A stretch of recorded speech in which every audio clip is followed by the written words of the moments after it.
what I try to do is swing trade around a core position. So I think that the really big money in the market is made identifying the true big winners, those special high conviction stocks that have something truly special that can really change the world, kind of like what Jim Ropel talks about, and really capitalizing on those moves, which might be multi-year moves. And what I do is try to maintain a core position in those types of stocks, but trade around the core by selling into strength when I think a stock is extended and taking advantage of weakness to add to my position or recover shares that I sold into strength.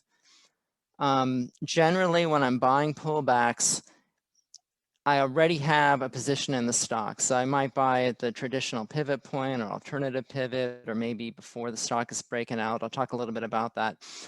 But once the stock is trending up and now supported by moving averages and different support levels, that's where I'll look to pyramid and add shares to my position.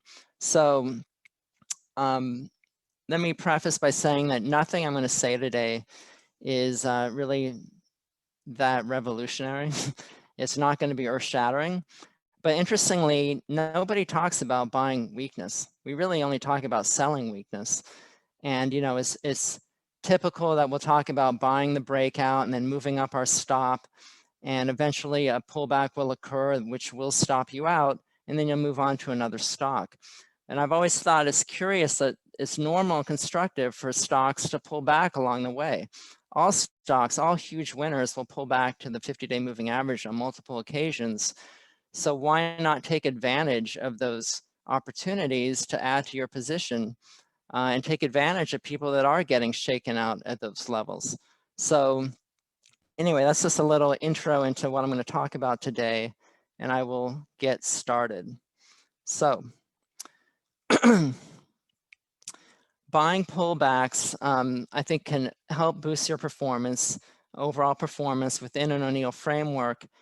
And it can be an important part of your strategy, whether you are a swing trader or more of a buy and hold traditional can-slim trader, where you're trying to identify the big winners and really hold them and pyramid into positions, or a hybrid approach like I have, where I kind of take advantage of the swing trading, which for me, the 3 to 6 weeks is kind of the sweet spot, and the traditional buying and holding until you see technical sell signals.